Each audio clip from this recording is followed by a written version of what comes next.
세계적인 큰손 하나가 삼성전자를 사겠다고 나섰어요. 그런데 이 돈이 아직 다 들어온 게 아니거든요. 반갑습니다, 삼성전자 주주 여러분. 한 주 동안 고생 많으셨어요. 이번 주 삼성전자 앞에 굵직한 이벤트들이 줄줄이 대기하고 있는데요. 그걸 앞두고 지금 마음이 두 갈래로 갈리시는 분들 많으실 겁니다. 이참에 더 담아야 하나? 반대로 오래 물려 있었는데 여기서 한번 정리해야 하나? 오늘은 결론부터 말씀드릴게요. 지금 삼성 들고 계신 분이라면 이번 주 이벤트들을 앞두고 핵심 물량까지 서둘러 던질 이유는 없습니다. 그렇다고 큰 발표들이 줄줄이 대기 중인데 지금 조급하게 한꺼번에 사서 올라탈 이유도 없고요. 왜 그런지, 그리고 삼성이 움직이면 돈이 어디로 번지는지까지 오늘 차분히 짚어드리겠습니다. 먼저 방금 말씀드린 그 큰손 얘기부터 풀어볼게요. 여기에 삼성의 앞날을 보는 열쇠가 숨어 있습니다. 그동안 우리가 봐온 외국인은 자기 판단이 아니라 규칙 따라 기계처럼 사고 파는 돈이 많았어요. 삼성이 오르면 비중이 넘쳐서 강제로 팔고 그런 식이었죠. 그런데 이번에 삼성을 사겠다고 나선 큰손은 성격이 완전히 달라요. 싱가포르의 국부펀드, 그러니까 나라가 운영하는 초대형 투자기관인 테마섹이라는 곳인데 여기가 삼성전자와 SK하이닉스를 직접 사겠다고 나선 겁니다. 이게 왜 중요하냐면요, 테마섹이 한국 주식을 직접 사는 건 이번이 처음이에요. 그것도 남한테 안 맡기고 자기 팀이 직접 고른 거죠. 규칙 따라 어쩔 수 없이 파는 돈이 아니라 스스로 삼성이 싸다, 사야겠다 하고 판단해서 들어오는 돈이란 뜻입니다. 그럼 테마섹은 왜 하필 지금 삼성을 골랐을까요? 이 큰 손이 뭘 보고 있는지가 앞으로 우리가 봐야 할 그림이거든요. 테마섹은 인공지능에 관련된 투자를 앞으로 크게 늘리겠다고 밝혀온 곳입니다. 이미 엔비디아 같은 세계적인 인공지능 회사들에 투자하고 있고요. 그런 곳이 인공지능에 꼭 필요한 메모리 반도체 중에서 삼성과 하이닉스가 지금 제일 저평가돼 있다고 본 거죠. 값어치에 비해 주가가 너무 눌려 있다는 겁니다. 여기서 하나 더 있어요. 이 큰 손을 움직인 게 저평가 판단만은 아니었습니다. 삼성이 곧 내놓을 주주 환원 정책에 대한 기대도 같이 깔려 있거든요. 회사가 주주한테 돈을 돌려주는 계획인데 이 얘긴 뒤에서 자세히 말씀드릴게요. 큰 손이 저평가라고 판단한 자리에 주주한테 돈 돌려주는 재료까지 붙은 겁니다. 그런데 큰 손이 들어온 것만큼 중요한 게 하나 더 있어요. 그동안 삼성을 아래로 짓누르던 힘이 눈에 띄게 약해졌다는 겁니다. 얼마 전 삼성이 크게 빠졌던 이유 중 하나가 빚내서 한 종목에 몰아 투자하는 자금이었습니다. 이런 돈은 주가가 조금만 흔들려도 강제로 정리되면서 하락을 더 키우거든요. 그런데 그 위험한 물량이 지난 하락을 거치며 상당 부분 정리됐어요. 한 종목이 무너지면 시장 전체가 휩쓸리던 그 구조가 지금은 꽤 풀린 거죠. 그래서 주가가 아직 내평단까지 안 왔더라도 하루에 급하게 올렸다 떨어뜨리던 그 거친 힘 자체는 약해지고 있습니다. 이게 왜 좋은 신호냐면요, 변동성이 가라앉으면 하루 급락에 놀라 던지는 물량이 줄어들거든요. 그러면 큰 손들도 급하게 팔지 않고 며칠씩 들고 가기 편해지죠. 폭발적인 하루짜리 급등보다 작더라도 꾸준히 이어지는 매수가 만들어지기 좋은 바탕이 깔린 겁니다. 자, 그럼 이번 주부터 뭘 봐야 하는지로 넘어가겠습니다. 첫 번째 고비는 8월 26일이에요. 인공지능 칩 세계 1등 엔비디아가 실적을 발표하는 날이죠. 엔비디아가 지금 만드는 차세대 칩, 이름이 베라루빈인데 여기에 삼성 최신 메모리가 여러 개 들어가거든요. 그러니 엔비디아가 이 칩을 많이 팔았다는 건 그 안에 든 삼성 메모리도 그만큼 나갔다는 뜻이에요. 발표는 우리 시간으로 27일 새벽에 나옵니다. 그런데 여기서 조심할 게 있어요. 실적이 좋게 나온다고 무조건 오르는 건 아니거든요. 이미 시장이 잔뜩 기대하고 올라가 있으면 좋은 숫자가 나와도 알던 얘기네 하며 오히려 차익 실현이 나올 수 있죠. 그러니 숫자 자체보다 발표 뒤 삼성 주가가 어떻게 반응하는지를 봐야 해요. 좋게 나왔는데 밀리면 이미 많이 반영된 거고, 좋게 나오면서 위로 방향을 잡으면 아직 더 갈 여지가 있다는 신호입니다. 두 번째 고비는 8월 말에 열리는 잭슨홀이라는 회의예요. 27일부터 29일까지 열리죠. 미국 중앙은행, 그러니까 연준이라고 부르는 곳을 비롯해 전 세계 금리를 쥔 사람들이 모여서 앞으로 방향을 내비치는 자리인데 특히 이 연준 의장의 연설에 눈이 쏠려 있습니다. 금리가 삼성이랑 무슨 상관이냐 싶으시죠? 금리 방향이 환율을 움직이고 환율이 외국인 수급을 좌우하거든요. 금리를 내리는 쪽으로 기울면 위험자산에 돈이 들어오기 좋아지고 삼성 같은 대형주에도 우호적입니다. 게다가 이번 잭슨홀은 예년과 좀 달라요. 지난 5월에 이 연준 의장이 바뀌었는데 새 의장이 이 큰 무대에 처음 서는 거라 시장이 이 사람 방향을 아직 다 못 읽었거든요. 그만큼 이번엔 예측이 어렵고 크게 출렁일 수 있죠. 그러니 이렇게 보세요. 26일 엔비디아가 반도체 자체의 힘을 보여준다면 그 직후 잭슨홀은 시장에 돈이 들어올 환경인지를 보여줍니다. 보여주는 자리예요. 둘이 며칠 사이 연달아 나오니 이번 주 후반이 방향을 크게 정한다고 봐도 됩니다. 앞에서 잠깐 미뤄뒀던 주주 환원 얘기를 이제 하겠습니다. 어쩌면 주가에 가장 직접 꽂힐 재료예요. 얼마 전 삼성이 실적 발표하면서 특별 배당을 포함한 새 주주 환원 정책을 논의 중이고 곧 발표하겠다고 밝혔어요. 아직 구체적인 숫자는 안 나왔지만 준비하고 있다는 걸 회사가 공식적으로 말한 겁니다. 이르면 8월 말 나올 수 있다는 얘기까지 있고요. 왜 기대가 클까요? 삼성이 그동안 워낙 돈을 잘 벌었거든요. 회사가 투자하고도 남는 여윳돈을 주주한테 나눠주는데 삼성하고 하이닉스를 합치면 그 규모가 200조 원을 넘길 거라는 전망까지 나와요. 배당을 더 주거나 자사주를 사서 없애면 주주가 받는 돈도 늘고 내 주식 가치도 올라가죠. 아까 그 테마색 같은 큰 손이 삼성을 저평가라고 본 이유에도 이 주주 환원 기대가 깔려 있는 겁니다.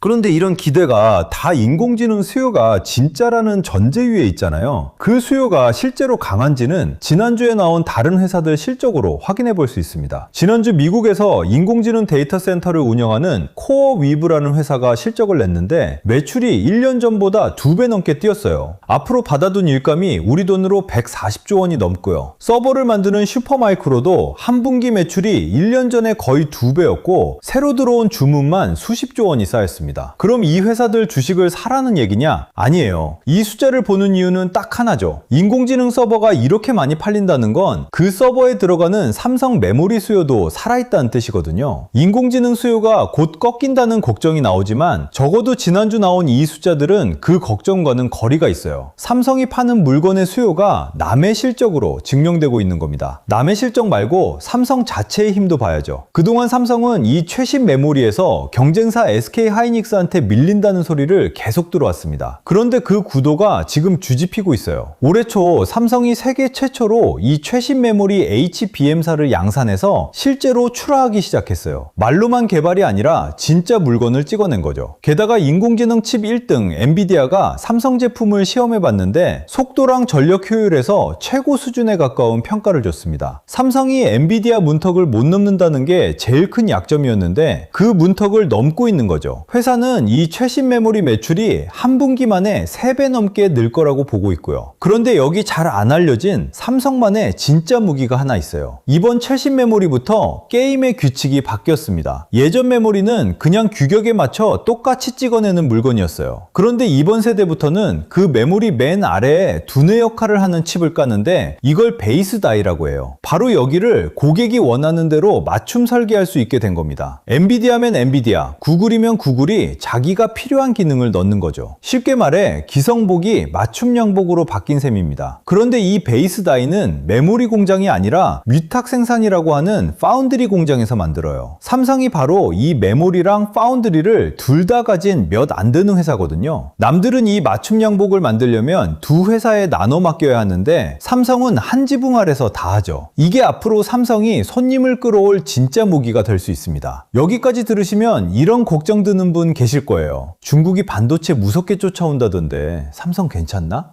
좋은 질문이라 짚고 가겠습니다. 중국에 창신 메모리라는 회사가 있어요. 값싼 범용 메모리로 빠르게 컸죠. 그런데 최근 재밌는 일이 있었습니다. 애플이 원가 아끼려고 이 중국 회사한테 더 싸게 달라고 했는데 거절당했거든요. 알고 보니 중국 제품이 삼성 것보다 딱히 싸지도 않았던 겁니다. 오래된 기술로 만들다 보니 그렇죠. 게다가 인공지능에 쓰는 최신 메모리, 그러니까 아까 말씀드린 그 HBM에서는 중국이 삼성이랑 최대 4년까지 뒤처져 있다고 봐요. 오히려 지금은 삼성하고 하이닉스가 값싼 메모리는 중국에 좀 넘기고 자기들은 비싼 인공지능 메모리에 집중하면서 가격 주도권을 쥐고 있습니다. 중국이 무섭게 크는 건 맞지만 적어도 삼성이 돈 버는 그 핵심 영역은 아직 넘보기 어렵다는 얘기죠. 자, 그럼 이번 주 삼성이 오를 때 이게 진짜 상승인지 아닌지는 어떻게 가릴까요? 방법은 복잡하지 않아요. 삼성전자 한 종목의 상승률만 보시면 안 됩니다. 삼성이랑 SK 하이닉스가 같이 오르는지 부품 만드는 삼성전기까지 거래가 살아나는지를 같이 봐야 해요. 삼성만 혼자 오르고 나머지가 처져 있으면 그건 진짜 상승이 아니라 잠깐 지수만 방어하는 걸 수 있거든요. 하나 더 있습니다. 외국인이 현물만 잠깐 샀다가 오후에 도로 파는지 아니면 선물까지 같이 들고 가는지, 그리고 장 초반에 올랐던 걸 종가까지 지키는지, 상승률보다 중요한 건 누가 샀고 옆으로 퍼졌고 끝까지 버텼느냐예요. 이 세 가지가 같이 움직여야 이번 반등을 진짜로 볼 수 있습니다. 그럼 이걸 손에 들고 이번 주를 어떻게 맞이해야 할까요? 지금 자리에 따라 나눠서 짚어드리겠습니다. 지금 삼성을 들고 계신데 비중이 감당할 만하고 생활자금이 아니라면 이번 주 이벤트를 앞두고 핵심 물량까지 미리 다 던질 필요는 없어요. 큰손이 저평가 보고 들어오고 수요도 살아있으니까요. 다만 비중이 과하거나 곧 써야 할 돈이 섞여 있다면 이번에 삼성이 오르는 자리를 이용해 그 과한 부분만 덜어서 현금으로 바꿔두시는 게 좋습니다. 빚내서 한 종목에 크게 넣으신 분이라면 이번 반등은 수익 극대화가 아니라 계좌를 정상으로 되돌릴 기회로 쓰셔야 합니다. 반등 나왔다고 여기서 더 지르지 마시고요. 새로 들어오려는 분이라면 26일 실적과 잭슨홀을 앞두고 지금 한 번에 다 사진 마세요. 이번 주 재료들을 확인하면서 나눠서 접근하는 게 낫다고 봅니다. 그런데 재료가 이렇게 몰려 있을수록 오히려 조심할 게 하나 있어요. 기대가 크면 발표가 조금만 못 미쳐도 실망이 커지거든요. 그 실망이 휩쓸려 정작 팔지 말아야 할 자리에서 던지게 되죠. 반대로 뭔가 좋게 나오면 뒤늦게 조급해져서 이미 오른 자리를 추격하다 고점을 잡습니다. 지금 주말에 차분히 들으실 땐 나는 안 그래야지 하시겠죠? 그런데 막상 이번 주에 계좌가 빨간불 파란불로 왔다 갔다 하면 어떠신가요? 그 순간에도 지금 이 판단력을 유지하실 수 있을까요? 사람 마음이란 게 그러기가 참 어렵습니다. 그래서 이 감정을 이기는 방법은 딱 하나예요. 그 순간이 오기 전 바로 지금 주말에 기준을 정해두는 겁니다. 어떤 재료가 어떻게 나오면 나는 뭘 한다. 이것만 정해두면 이번 주에 감정이 아니라 기준대로 움직이게 되죠.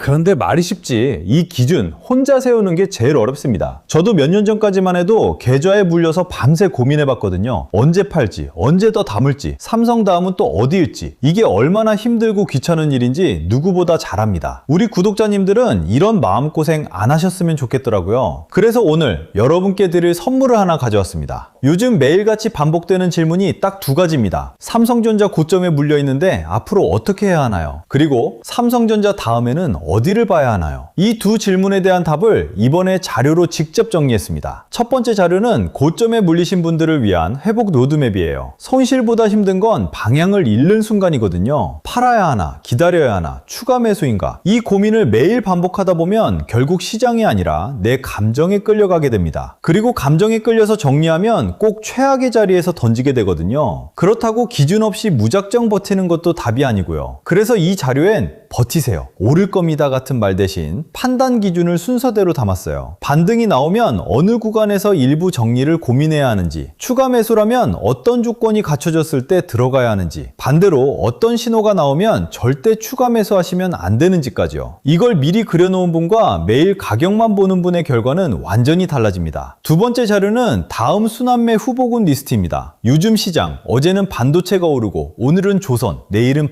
방산이잖아요. 이걸 뒤늦게 알고 따라 들어가면 딱 고점을 잡게 되거든요. 그래서 제가 매일 체크하는 업종들을 정리했어요. 어디에 자금 유입 초기 신호가 보이는지, 어디는 이미 고점 부근이라 조심해야 하는지, 특정 종목을 따라 사라는 자료가 아니라 시장의 큰 흐름을 읽는 기준입니다. 그리고 전에 보내드렸던 자료를 다시 요청하시는 분들도 많아서 이것도 같이 공유해 드릴게요. 하나는 제가 15년 동안 매일 작성하고 있는 시나리오 매매일지예요. 상승, 조정, 횡보 이렇게 세 가지로 나눠서 각 상황마다 어떻게 대응할지를 미리 짜뒀습니다. 매일 아침 보시면 그날 시장을 어떻게 봐야 할지 기준이 잡히실 거예요. 또 하나는 제가 직접 만든 자가진단 시트인데요. 평단, 비중, 멘탈 상태를 입력하시면 1분 만에 내 계좌 위험 등급이 나오는 시트입니다. 내 상태를 알아야 다음 대응을 정할 수 있잖아요. 이 진단 시트가 그 첫걸음을 잡아드릴 거예요. 그리고 신청하신 분들께는 제가 운영하는 무료 흐름 공유방 입장 안내도 함께 드려요. 솔직히 자료는 한 번 받는 걸로 끝나는 면이 있잖아요. 그런데 시장은 매일 바뀌죠. 갑자기 굵직한 이슈가 터지거나 분위기가 달라질 때 영상보다 조금 더 빠르게 중요한 내용을 공유해드리는 곳이에요. 자료로 기준을 만들고 공유방에서 그 기준을 실제 시장에 어떻게 적용하는지 함께 확인하는 구조라고 보시면 됩니다. 여기에 더해서 댓글로 종목 물어보시는 분들이 많아서 제가 하루에 20분 정도 선정해서 국내는 물론 해외 주식까지 무료로 봐드리는 시간도 가지려고 해요. 여기서 확실하게 말씀드릴게요. 이 자료들은 전부 무료입니다. 유료 상품도 매수 매도 타점을 알려드리는 것도 아니에요. 제가 드리고 싶은 건 시장을 바라보는 기준 하나예요. 그 기준만 서 있어도 작은 변동에 흔들리는 일이 훨씬 줄어들거든요. 저는 구독과 좋아요, 댓글에 구독 완료라는 인사 하나면 충분합니다. 그 응원으로 채널이 크는 거라 서로가 서로를 돕는 구조예요. 받는 방법은 간단합니다. 첫째, 구독과 좋아요. 둘째, 댓글에 구독 완료라고 남겨주세요. 셋째, 설명란이나 고정 댓글에 링크로 들어와 자료를 신청해 주시면 됩니다. 신청 완료하시면 자료와 함께 무료 흐름 공유방 안내도 같이 받아보실 수 있어요. 다만 최근 유료 리딩방에서 제 정보만 빼가 돈을 받고 파는 일이 있다고 합니다. 그래서 업자인지 확인 후에 발송해드리고 있고요. 저는 금전적인 요구를 절대 하지 않으니 사칭 사기에 유의하세요. 지금 물려 계신 분도 지켜만 보시는 분도 이제 막 관심 갖기 시작한 분도 처한 자리는 다 다르시죠. 그래도 결국 확인할 건 내 계좌 하나예요. 이번 주에 올 일들 여러분이 주말 내내 마음 졸이며 미리 계산하실 필요 없어요. 그날